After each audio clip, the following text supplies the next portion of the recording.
Assalamualaikum warahmatullahi wabarakatuh. Alhamdulillahirabbil alamin. Allahumma shalli wa sallim ala sayyidina Muhammadin wa ala alihi wa ala ashabihi wa ala man tabi'ahum bi ihsanin ila yaumiddin. Alhamdulillah, pada kesempatan hari ini kita akan melanjutkan kajian kita hadis Arba'in Nawawiyah, hadis yang ke-18 insyaallah. Satu hadis yang sangat penting, yaitu hadis tentang takwa kepada Allah Ta'ala dan memiliki akhlak yang mulia. Langsung saja kita bacakan hadisnya. An Abi Dharin Jundub bin Junadah wa Abi Abdurrahman Mu'adz bin Jabal radhiyallahu anhuma.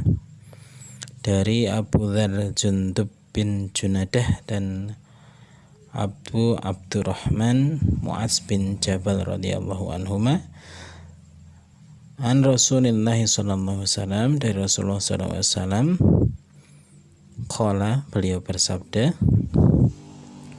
ittaqillah haitsuma kunta, bertakwalah kepada Allah di mana saja engkau berada. Wa adbi'i sayyi'ata hasanata tamhuha, dan iringilah keburukan dengan kebaikan.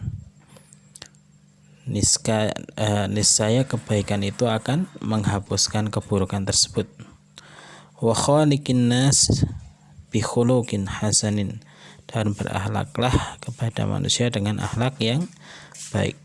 Hadis ini diriwayatkan oleh Imam Tirmidzi, rawahul Tirmidzi. Lafzul hadis, lafal hadis yang pertama adalah ittaqilah. Ittaqilah ini adalah menurut bahasa takwa itu adalah secara bahasa itu adalah berwaspada, ya. Waspada, menutup jalan menuju hal-hal yang dilarang dan memelihara dirinya dan berhati-hati darinya.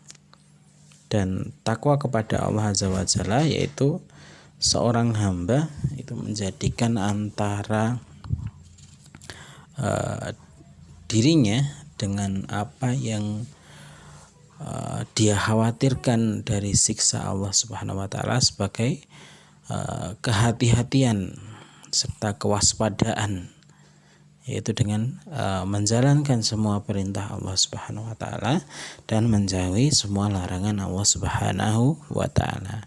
Haitsuma kunta. Haitsuma kunta ini adalah di mana saja engkau berada, baik ketika sendiri atau bersama-sama dengan orang banyak. Kemudian kata yang berikutnya adalah adbi. Adbi itu artinya iringilah. Berbuatlah sebagai akibat, ya, secara langsung. Kemudian as-sayyi'at itu adalah dosa atau dosa perbuatan yang dari diri kita. Kemudian tamhuha ini dihapuskan dari catatan malaikat dan menggantinya dengan atau dimasukkan itu, ya, catatannya. Kemudian khaliq ini adalah bersungguh-sungguh jiwamu berbuat sesuatu yang baik. Wa khaliqin nas bi khulqin, itu akhlak. Akhlak ini adalah watak yang merupakan nilai dari sebuah perbuatan, dapat disifati sayyi'ah atau buruk dan juga disifati dengan bihasanin, dengan kebaikan. Fikih hadis yang ada di dalam ini adalah yang pertama adalah sababul wurudnya hadis ini, sebab munculnya hadis ini. Sababul wurudnya ini adalah nasihat Rasulullah SAW kepada Abu Dzar Al-Ghifari. Ada beberapa jalan riwayat dengan nisbah yang berbeda-beda. Yang pertama adalah diriwayatkan oleh Ibnu Abdul Bar dalam kitab Tamhid dari Anas radhiyallahu anhu, dia berkata bahwa Nabi SAW mengutus Mu'adz bin Jabal ke Yaman, dan dia bersabda, ya hai Mu'adz, ittaqillah, bertakwalah kepada Allah dan berakhlak manusia kepada manusia dengan akhlak yang baik. Jika engkau berbuat yang buruk, maka iringlah perbuatan itu dengan kebaikan. Aukamakol. Kemudian Anas bertanya, wahai Rasulullah, apakah kalimat la ilaha illallah ini termasuk kebaikan? Maka Rasulullah menjawab, bahkan itu merupakan sebaik-baik kebaikan. Kemudian di riwayat yang lain ada hadis yang diriwayatkan Imam Ahmad, qultu ya Rasulullah, alimni amana yuqarribuna minal jannah wa yuba'idni minan nar. Dari Abu Dar bertanya kepada Rasulullah, alimni, ajarilah aku amalan yuqarribun minal jannah, amal yang bisa mendekatkanku ke surga, wa yuba'idni minan nar, dan menjauhkanku dari api neraka. Maka Rasulullah bersabda, idza amilta sayyi'ata fa'mal hasanah, jika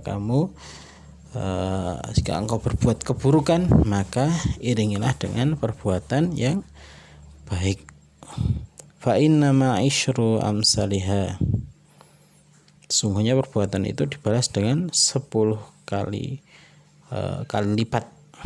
Kemudian Mu'adz bertanya, qultu ya Rasulullah, aminal hasanati la ilaha illallah, apakah mengucapkan la ilaha illallah itu termasuk kebaikan? Maka Rasulullah menjawab, hiya ahsanul hasanat, dia adalah ahsan, yang paling baik di antara kebaikan.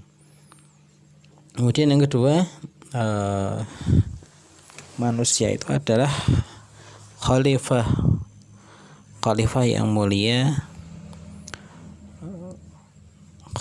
khalifah yang sungguhnya Allah yang Maha Suci menciptakan manusia ini, mengatur gerakan kepadanya kenikmatan yang tak terhingga, dan menjadikan dari manusia ini utusan atau nabi-nabi, di mana diutus dengan wahyu dari langit, supaya para nabi ini menjelaskan kepada manusia jalan kebaikan dan kebahagiaan, dan memerintahkan manusia untuk menyembah Allah Subhanahu wa taala saja dan tidak menyekutukan Allah dengan segala sesuatu apapun.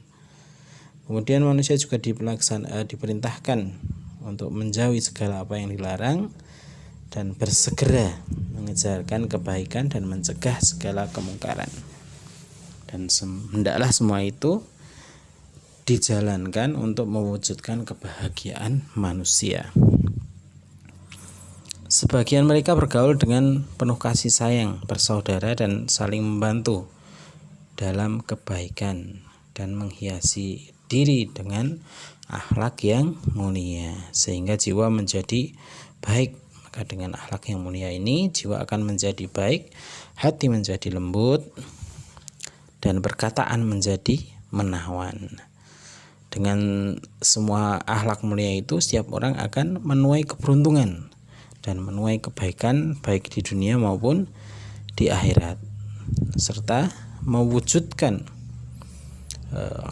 kekhilafan yang mulia di muka bumi, di mana sebagaimana diistimewakannya Adam atas makhluk yang lain, wa idqulna lil malaikati isjudu li Adam fasajadu. Maka ketika Allah berfirman kepada para malaikat, sujudlah kepada Adam, gitu ya. Maka para malaikat bersujud di surat Al-Baqarah ayat ke-34. Dan inilah diwasiatkan dan dianjurkan kepada manusia oleh Nabi pilihan sallallahu alaihi wasallam dalam hadis di atas. Kemudian kandungan hadis yang ketiga, wasiat yang khalid, yang kekal. Dan ini wasiat yang sangat indah dari Rasulullah, dan pemberian yang kita dapatkan lewat dua orang sahabat besar, yaitu dari pengajaran Nabi Muhammad SAW. Ini memang diperintahkan atau diperuntukkan kepada kedua sahabat tadi gitu ya, kepada Abu Dzar dan kepada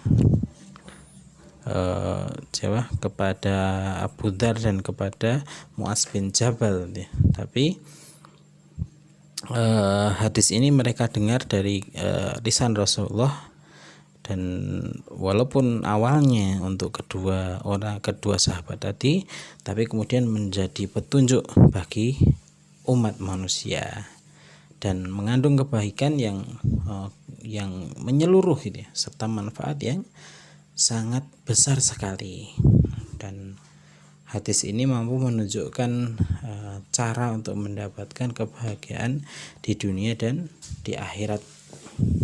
Inilah wasiat yang mencakup keseluruhan hak-hak Allah dan hak seorang hamba. Jadi ini hablum minallah dan juga hablum minan nas. Kemudian kandungan hadis yang keempat, at-taqwa sabilun najah. Takwa itu adalah jalan menuju najah, keselamatan. Arahan yang paling besar oleh Rasulullah ke dalam wasiat ini adalah bertakwa kepada Allah Azza wa Jalla, karena dengan takwa ini adalah pangkal segala kebaikan dan penjagaan dari seluruh keburukan saya, dan dengannya seorang mukmin ini akan mendapatkan pertolongan oleh Allah Subhanahu wa taala, sebagaimana firman Allah Subhanahu wa taala yang pertama di surat An-Naml, innallaha ma'al ladzina taqaw wal ladzina humul muhsinun. Sungguhnya Allah beserta orang-orang yang bertakwa dan orang-orang yang muhsinun, yang berbuat kebaikan. Dan Allah ini juga menjanjikan kepada orang-orang yang bertakwa ini rezeki yang baik, dan dia dijanjikan jalan keluar dari seluruh kesulitannya, sebagaimana firman Allah Subhanahu wa taala, wa may yattaqillaha yaj'al lahu makhrajan wa yarzuqhu min haitsu la yahtasib. Dalam surat At-Tolak ayat kedua dan ketiga. Dan orang yang bertakwa, niscaya Allah akan mengadakan makhrajan, jalan keluar, dan memberikan rezeki dari arah yang tidak disangka-sangka. Dan dengan wabiha dan dengannya ini Allah menjaga dari tipu daya manusia, sebagaimana yang Allah sampaikan, wa inna tasbiru wa tanqula ayyadurukum kaidahum syai'a. Dan jika kamu bersabar dan bertakwa, maka tipu daya mereka itu sedikit pun ini tidak dapat mendatangkan kemudaratan kepada kita. Jadi dari ayat yang pertama bahwa Allah ini akan menjanjikan ma'iyatullah atau kebersamaan Allah dalam surat Al-Nahl ini ya. Sebenarnya Allah beserta orang-orang yang bertakwa. Kemudian ayat yang kedua di surat At-Tolak ayat 2 dan 3 ini Allah berfirman bahwa Allah menjanjikan pintu keluar bagi orang-orang yang bertakwa dan rezeki yang datangnya dari arah yang tidak disangka-sangka. Ini dijanjikan oleh Allah Subhanahu wa taala bagi orang yang bertakwa.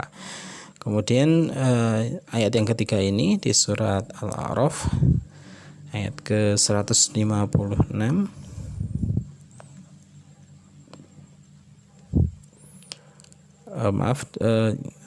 Ali Imran ya, ayat 120, itu barang siapa yang kemudian seorang bersabar dan bertakwa, maka tipu daya manusia ini tidak akan mendatangkan kemudaratan kepada manusia, kepada orang yang bertakwa tadi.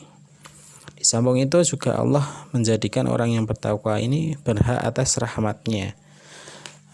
Sebagaimana yang Allah sampaikan dalam Al-A'raf ayat 156, wa rahmati wasi'at kasali syai'in fas'al katubah lilladzina yattaqun.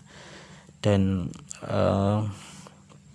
rahmat Allah wa rahmatullah meliputi segala sesuatu, maka akan aku tetapkan, karena Allah tetapkan rahmat ini kepada orang-orang yang bertakwa. Jadi akan mendapatkan rahmat kasih sayang Allah Subhanahu wa taala.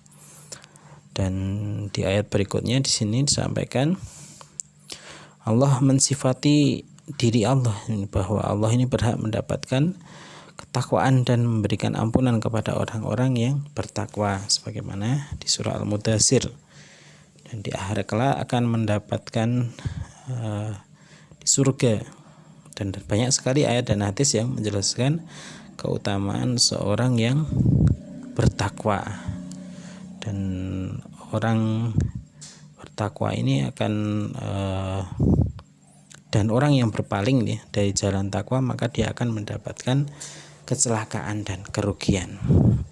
Kandungan yang kelima, hakikat takwa atau hakikat takwa ini adalah di sini disampaikan di Al-Wafi disampaikan bahwa takwa itu adalah kata yang menyuluh jami'atul, mengumpulkan atau menyeluruh, mencakup sisi-sisi Islam dari akidah maupun muamalat dan hingga akhlak, sebagaimana firman Allah Subhanahu wa taala dalam surat Al-Baqarah ayat ke-177. A'udzubillahi minasyaitonir rajim. Laisa bir'an tuwallu wujuhakum qibalal masyriqi wal maghrib walakinal birra man amana billahi wal yawmil akhir wa malaikatihi wa kitabihi wa nabiyyin. Bukanlah kebaikan itu kamu menghadapkan wajahmu kepada masyriq wal maghrib, akan tetapi kebaikan itu adalah beriman kepada Allah wal yaumil akhir wal malaikati wal kitabi wan nabiyyin, kepada Allah, kepada hari akhir, kepada malaikat dan kitab dan nabi. Wa atal mala ala hubbihi dawil qurba wal yatama wal masakin wa ibnas sabil wasailina wa firqab.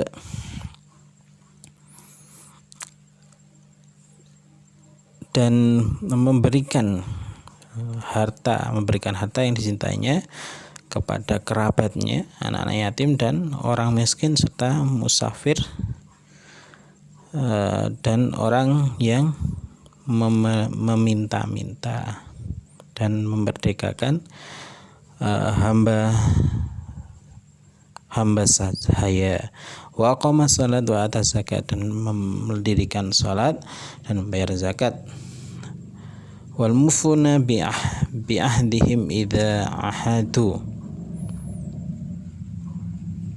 dan orang-orang yang menepati janjinya apabila dia berjanji.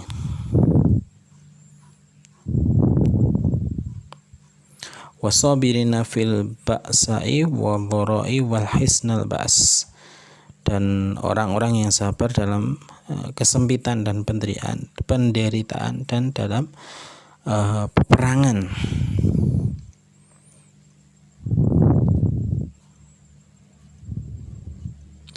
Ulaika alladzina shadaqun, dan mereka ini adalah orang-orang yang shadaqun, benar imannya.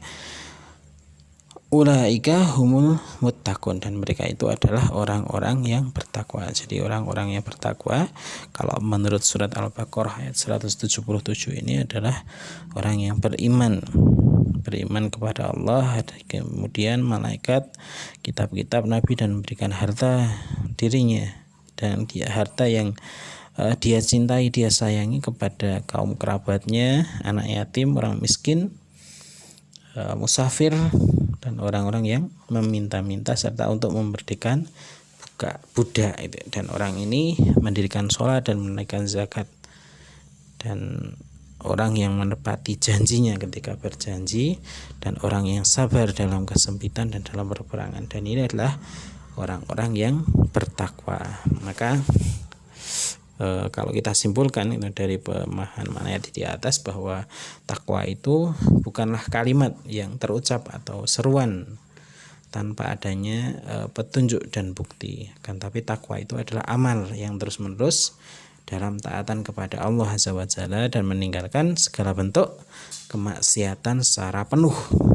Dan para ulama salaf telah menafsirkan takwa ini sebagai taat kepada Allah dan tidak bermaksiat kepadanya, mengingat dan tidak melupakannya, dan bersyukur dan tidak kufur terhadap nikmatnya. Dan mereka konsisten mengamalkan ketakwaan ini. Ulama salaf ini konsisten mengamalkan ketakwaan dengan makna ini, baik secara rahasia maupun secara terang-terangan, dan dalam segala semua kondisi dan keadaan seorang. Sebagaimana yang disampaikan oleh Allah Subhanahu wa taala dalam surat Ali Imran, ya ayyuhalladzina amanu taqullaha haqqa tuqatih wa la tamutunna illa wa antum muslimun. Hai orang-orang yang beriman, bertakwalah kepada Allah dengan sebenar-benar takwa, dan janganlah kamu mati melainkan dalam keadaan muslimun, beragama Islam. Kemudian kandungan yang berikutnya, wa min kamalit taqwa, dan dari kesempurnaan ketakwaan. Itu di antara kesempurnaan ketakwaan seorang adalah menjauhi segala bentuk syubhat dan hal-hal yang diharamkan dalam semua hal. Dan barang siapa yang memelihara diri dari syubhat, faqad, dan maka sungguh dia telah mensucikan agama dan kehormatannya. Dan ini juga merupakan perintah untuk kemudian menjauhi kebanyakan perkara mubah yang dikhawatirkan dapat menjerumuskan seorang kepada perkara yang haram, sebagaimana disabdakan oleh Rasulullah, la yablughul abdu ayyakuna minal muttaqina hatta yad'a ma la ba'sa bihi hadara ma bihi ba'sun. La yablughul abdu, dan seorang hamba tidak akan mencapai derajat ayyakuna minal muttaqin, jangan mencapai derajat muttaqin, orang yang bertakwa, hatta yad'a ma la, sehingga dia meninggalkan mala ba'sa bihi hadaran mama bihi ba'sun, yaitu perkara yang kemudian hal-hal yang dibolehkan karena khawatir terhadap terjerumus pada yang diharamkan. Dan Imam Hasan al-Basri berkata, hilanglah rasa ketakwaan dari orang yang bertakwa sampai dia meninggalkan kebanyakan yang halal karena takut terjerumus pada yang haram. Kemudian kandungan hadis berikutnya yang ketujuh adalah syarat-syarat syurutul tahqiqut taqwa, atau syarat-syarat ketakwaan ini. Ketakwaan ini tidak akan terpenuhi dan tidak akan membuahkan hasil kecuali jika seorang muslim memiliki ilmu tentang agama Allah, sehingga dia mengerahkan sebagaimana cara bertakwa kepada Allah Azza wa Jalla. Sebagaimana kadzalika innama yakhsyallaha minal ibadihil ulama, sesungguhnya yang takut kepada Allah di antara hambanya ini adalah ulama. Dan orang bodoh ini tidak akan mengetahui kewajiban yang harus dikerjakan dan larangan yang harus ditanggalkan. Oleh karena itu ilmu itu lebih utama daripada ibadah, dan ilmu merupakan jalan menuju surga. Dan faman yuridillahi khairan fayufaqihu fiddin, ya. Barang siapa yang dikehendaki oleh Allah menjadi kebaikan, maka dia akan menempuh jalan ketakwaan, jalan ilmu. Sabda Rasulullah SAW, fadlul alimin ala abidil kafadlil ala adnakum, keutamaan al-alim, seorang yang alim, al-abid dari abid, kafadli ala adanakum, seperti kelebihanku terhadap orang yang paling rendah di antara kalian. Hadis riwayat Imam Tirmidzi. Kemudian Nabi juga pernah bersabda, man salaka tariqan yaltamisu fihi ilman, ini hadis yang sangat populer, sahalallahu lahu tariqan ilal jannah. Barang siapa yang salaka tariqan yaltamisu fihi ilman, orang yang menempuh jalan di mana jalan itu adalah jalan untuk menuntut ilmu, sahalallah, dia Allah akan memudahkan tariqan ilal jannah, jalan menuju surga. Sebagaimana juga sabda Rasulullah yang lain, may yuridillahu bihi khairan fayufaqihu fiddin, barang siapa yang diinginkan oleh Allah menjadi seorang yang baik, maka dia akan fayufaqihu fiddin, maka dia akan dipahamkan terhadap agamanya. Itu kandungan hadis yang ke-7. Kemudian kandungan hadis berikutnya yang ke-8, tentang taubat dari dosa. Terkadang seorang manusia ini lalai atau lupa, kadang juga tertipu, terpengaruh oleh setan, sehingga seorang akan terjerumus kepada maksiat dan dosa. Maka adalah ketakwaan ketika itu, ya, ketika seorang berbuat dosa adalah dalam keadaan berdosa itu ada ketakwaan. Itu ketakwaannya adalah bersegera bertaubat dan meminta ampunan kepada Allah Subhanahu wa ta'ala. Dan setelah bertobat dan meminta ampun ini, seorang muslim akan mengikutinya dengan perbuatan baik dan memperbanyak amal soleh untuk menghapus dosa-dosanya dan kesalahan. Karena sebagaimana janji Allah dalam surat Hud, surat Hud ayat ke-114 ini, bahwa perbuatan yang baik ini akan menghapus perbuatan yang buruk atau dosa dari perbuatan yang buruk. Ini adalah termasuk pengamalan perintah Rasulullah SAW ketika beliau bersabda, itu ikutilah keburukan dengan kebaikan, maka kebaikan itu akan menghapus keburukan. Innal hasani yadhhabana sayyi'at, kebaikan itu akan menghapus keburukan. Berikutnya, kandungan yang berikutnya yang ke-9, nur ta'ah atau cahaya ketaatan. Orang yang mengerjakan amal soleh dengan tekun seperti sholat, puasa, haji, zakat, jihad, zikrullah ta'ala, dan lain-lainnya, itu adalah amalan kebaikan.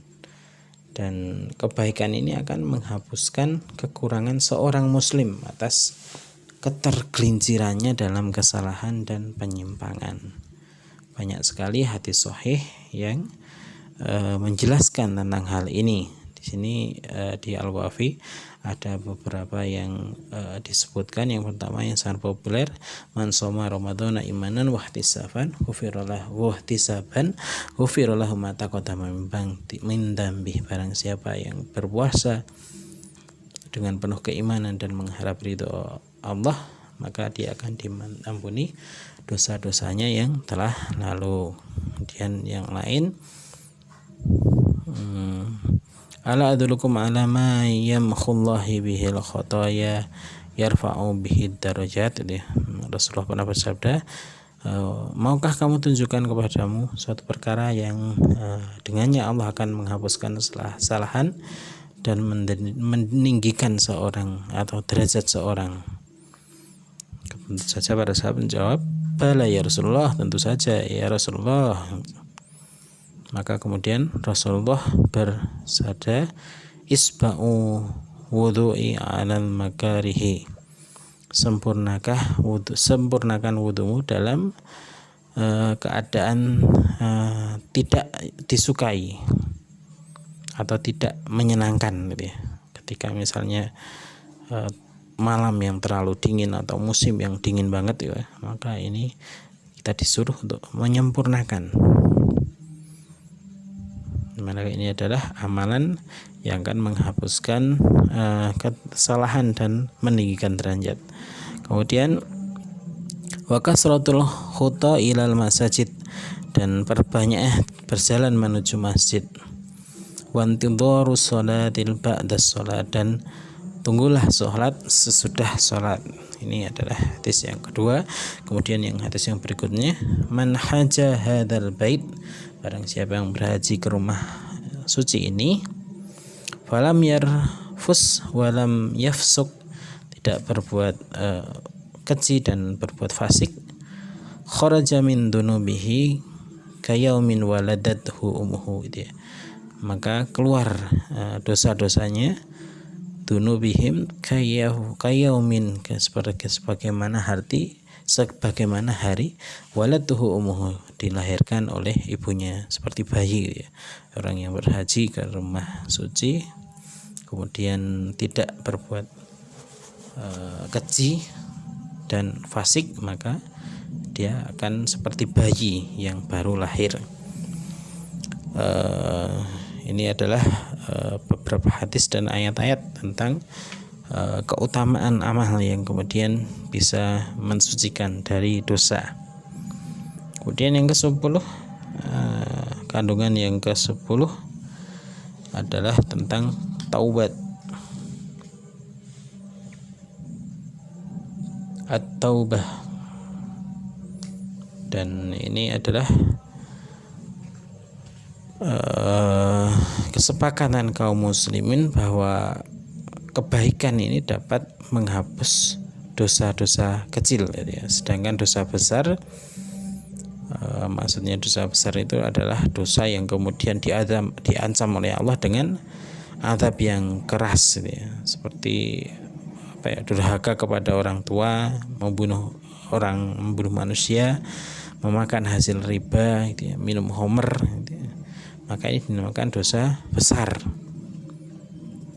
dan ini hanya bisa diampuni dengan tobat. Jadi kalau amal-amal yang tadi ya, amal-amal yang disebutkan tadi secara otomatis menghapuskan dosa-dosa, akan tapi untuk dosa-dosa besar ini harus disertai dengan tobat gitu ya. Dan dosa besar ini juga diampuni dengan catatan tidak berhubungan dengan hak-hak yang dilanggar atas manusia. Dan jika ada hubungannya dengan hak atas manusia, pembunuhan, pencurian, ini maka seorang ini harus memenuhi haknya, ini hak orang yang dizalimi tersebut ya. Minimal kemudian orang ini meminta maaf dan orang yang dizalimi ini memberikan maaf. Dan jika persyaratan ini telah terpenuhi, maka bisa diharapkan Allah Ta'ala akan menerima, mengampuni dosa-dosanya. Namun jika tidak dipenuhi, maka dia dikisos dia. Kalau tidak dikisos di dunia, maka akan dikisos di hari kiamat. Kelak akan dikisos oleh Allah di hari kiamat. Baik yang baik akan dibalas dan yang buruk akan dikisos oleh Allah Subhanahu wa taala di hari kiamat. Dalam satu riwayat yang diriwayatkan oleh Imam Bukhari dari Abu Sa'id, bahwa Rasulullah pernah bersabda, menceritakan bahwa ada orang mukmin terbebas dari neraka dan mereka akan dihisab di antara jembatan antara surga dan neraka, dan ini kemudian mereka dikisos sebagai bentuk kezaliman yang pernah dilakukan di dunia dan tidak dikisos di dunia, hingga ketika mereka sudah bersih, maka kemudian baru mereka dimasukkan ke dalam surga. Termasuk di antara kemuliaan Allah Azza wa Jalla, yaitu jika seorang tidak mempunyai dosa kecil, maka amal kebaikan itu dapat mengurangi dosa besarnya dan meringankan dosa yang sebanding dengan apa yang dapat dihapuskan dari dosa-dosa kecil. Ini adalah karunia Allah Subhanahu wa taala. Jadi sekali lagi, untuk taubat yang pertama adalah tadi, amal-amalan yang baik bisa menghapuskan dosa-dosa kecil gitu ya. Namun kemudian untuk dosa besar Allah kemudian kita harus bertaubat ya. Kalau ini berhubungan langsung dengan Allah Subhanahu wa taala. Taubat ini kemudian tidak mengamalkan lagi dosanya dan meminta ampun kepada Allah Subhanahu wa taala. Kalau berhubungan dengan hak adami, hak manusia, maka kita wajib kemudian untuk menyelesaikannya dulu kepada hak-hak adami, hak manusia. Maka setelah hak dengan manusia ini selesai, yang didolimi, maka Allah akan mengampuninya. Jika kisosnya tidak ditegakkan di dunia, maka Allah akan menegakkan kisos di akhirat. Dalam riwayat tadi bahwa Allah akan mengkisos itu antara surga dan neraka, itu akan dikisos ya. Kemudian yang ke-11, kandungan hadis yang ke-11, akhlak dan adab kepada manusia. Rasulullah SAW dalam wasiatnya ini mengarahkan kita untuk kemudian mengutamakan suatu urusan yang terdapat kemaslahatan hidup, baik itu individu maupun masyarakat, yaitu dengan bermuamalah dengan akhlak yang terpuji, di mana akhlak terpuji itu adalah sebuah keindahan dan memperlakukan manusia dengan apa yang kita sukai untuk diperlakukan kepada diri kita, sehingga semua muslim akan bersikap lemah lembut, saling mencintai dan saling memuliakan dan saling berbuat baik. Jika hal ini diamalkan oleh setiap individu dengan penuh keriduan dan ketenangan, maka setiap perkara akan menjadi baik, keadilan akan merata, peradaban akan berdiri dengan kokoh. Dan akhlak mulia ini memiliki nilai yang sangat penting bagi kehidupan umat manusia.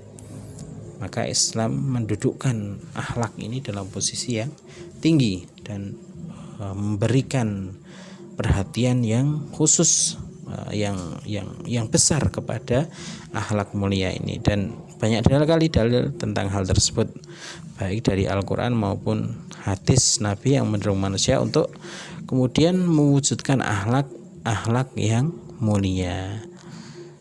Itulah yang tentang akhlak yang mulia.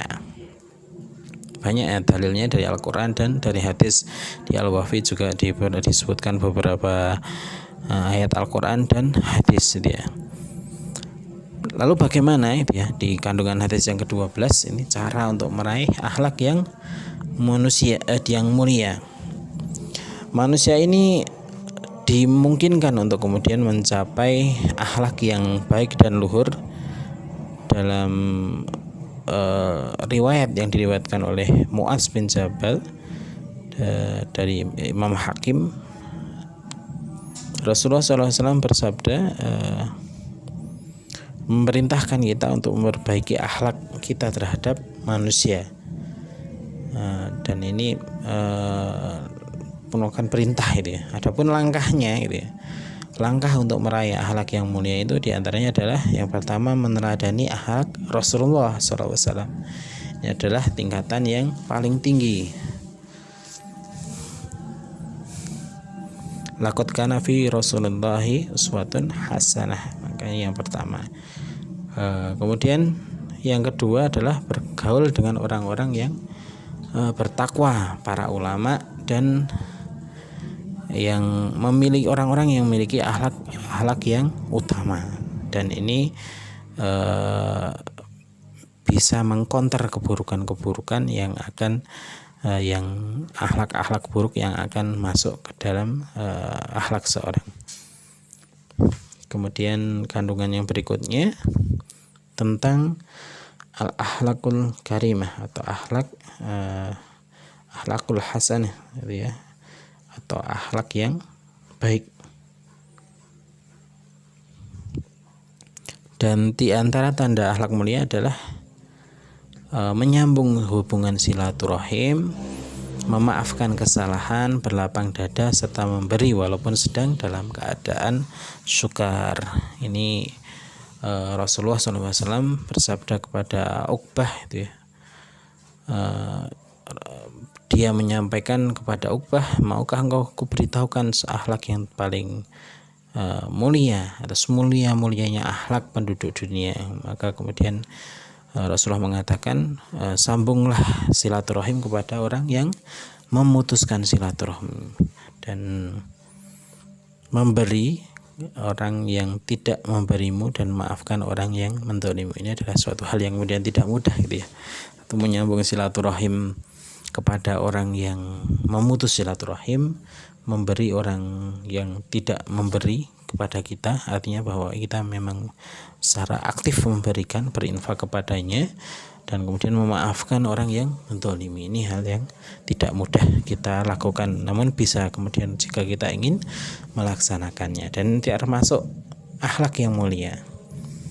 Di antara akhlak mulia yang lain adalah menampakkan wajah yang berseri-seri, pemaaf dan tawadhu ya.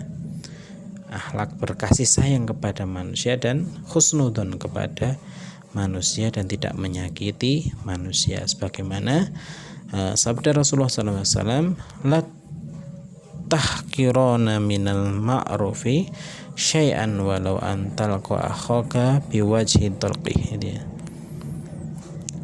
La tahqirana minal ma'ruf, jangan sekali-kali meremehkan ma'ruf, kebaikan, ma'rufi syai'an, suatu kebaikan, walau antalqa akhaka biwajhil talqih, walaupun hanya dengan menampakkan wajah ceria kepada saudaranya atau bersenyum ini. Dan ini adalah satu akhlak yang mulia, dan kita juga termasuk akhlak yang mulia adalah mencegah keburukan. Mencegah keburukan ini adalah termasuk sedekah. Jadi mencegah seorang untuk berbuat buruk itu juga kebaikan gitu ya. Kemudian kandungan yang terakhir yaitu sungguhnya di antara kesempurnaan iman seorang dan sifat orang yang bertakwa adalah memiliki akhlak yang mulia, serta bermuamalah dengan baik, dan yang berakhlak bermuamalah dengan baik dan menawan. Dan kesempurnanya takwa seorang adalah dia membenci orang yang berbuat maksiat, serta menjauhi interaksi dengan orang yang berbuat maksiat jika dia tidak sanggup untuk mencegah dari kemungkarannya. Inilah hikmah hadis dari hadis Arba'in Nawawiyah yang ke-18. Semoga bermanfaat. Wallahu a'lam bishawab. Wassalamualaikum warahmatullahi wabarakatuh.